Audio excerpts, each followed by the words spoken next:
I got inspired to become a teacher when I was a little girl. I'm not sure what happened, but I used to love playing school at home to the point where I played it so much that my friends, my neighbor friends, didn't want to come over and play school. They thought that was boring. They'd do something else. But I continued to have my class roster and made dittos for my students and had worksheets, and there's something inside of me that told me I wanted to be a teacher, and it's been my passion my whole life. You know, I didn't really want to be a teacher until I was about halfway through college, and I spent a summer working at Washington, D.C., or in Washington, D.C. at Ford's Theater. I really liked the way people's faces lit up when they learned stuff, and that's when I went back to Michigan State and I changed everything I was doing and decided to become a teacher.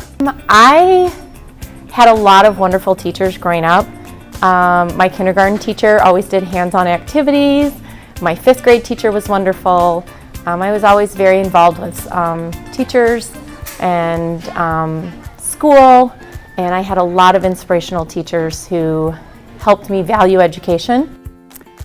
Honestly, I've wanted to be a teacher ever since I can remember. My mother taught elementary school before she had children, and so from a very young age I've had just somebody modeling the goal of education and working with young children and working with people.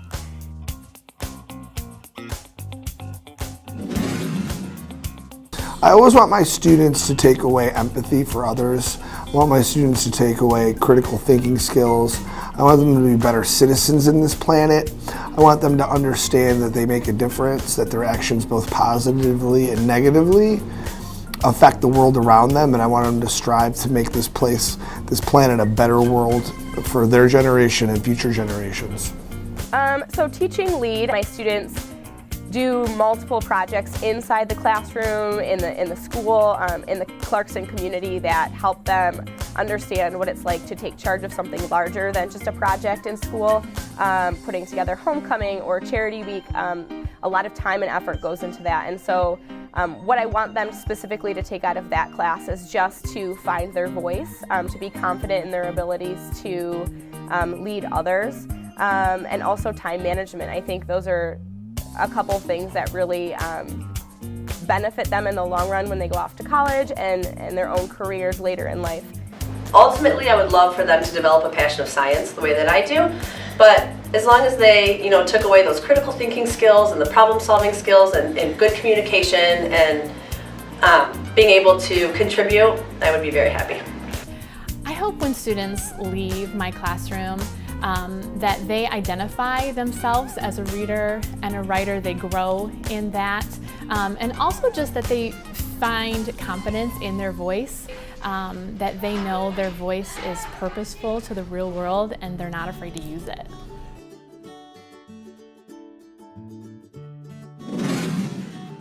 I really learned something from my AP Bio teacher in high school, and it was to get to know the kids. He knew something about every kid, and he would ask us, and he still remembers those things. For me, I'm gonna get more out of a kid by getting to know them than by the iron fist. Every kid can learn. I think that's the main takeaway. I think it's about with the right time and interactions, every kid can do it. It's not just going to come immediately to you necessarily, but you can with a little bit of work ethic, put in a little time, ask a couple questions, ask your friends and neighbors in class some questions, ask the teacher a couple questions, and stick to it, persevere, that any kid can learn anything. My personal teaching philosophy is that students deserve to be challenged to meet their full potential. They should be risk takers, they should be able to communicate with each other, they should be thinkers. I try to design my lessons so that they're scaffolded to meet individual needs, but also are open to creativity and to express themselves. Teaching to me is mostly about building character. This day and age, we're in a world of informational technology. Things are at our fingertips. So I guess I feel like character education and skill building and being resourceful are going to be the keys to building successful kids. I want to know that Our students are reflective, they're good communicators. It's those soft skills that are going to allow them to be successful in the endeavors that they carry through.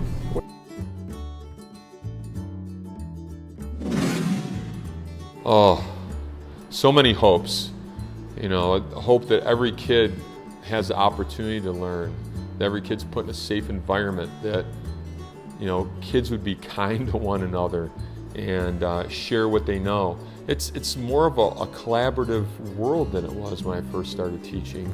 I would hope that we continue to be student focused and that kids can continue to have strong connections with their teachers and that we can meet the needs of all of our kids. You know, I really hope for the future of education that these kids come into school feeling safe from, you know, gun violence, bullying, you name it. It's not easy right now. I hope education in the future becomes more collaborative, more hands-on, and more focused on what kids need for the future.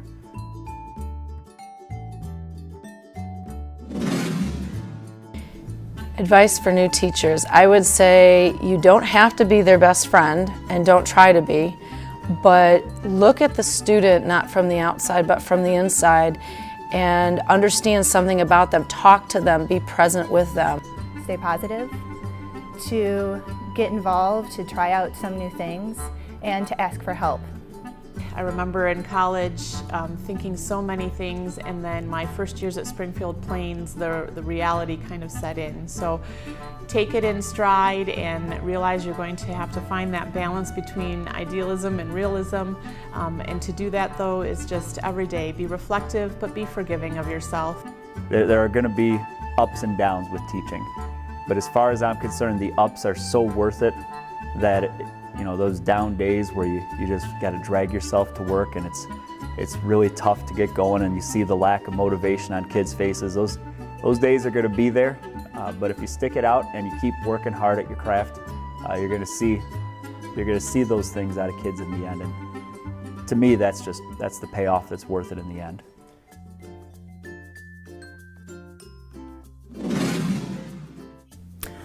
The most rewarding part of teaching is certainly the relationships that I've built across the past several years.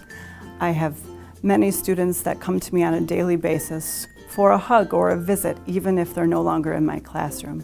I keep in touch with many former students on Facebook or email or have coffee with them, and so I really love to keep tabs on everyone that I've built relationships with across the years and to see how they're doing and to see what they're doing once they leave Clarkston.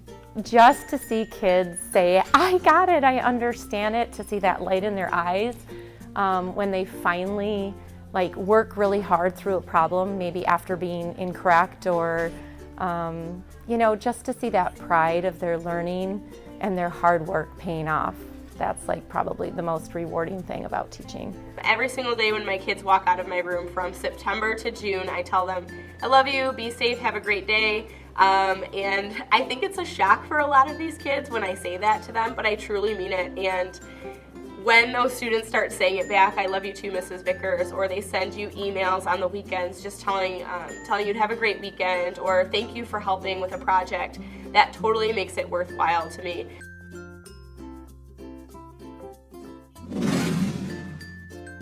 What makes Clarkson special to me is when I was hired here almost 12 years ago, this was the most welcoming,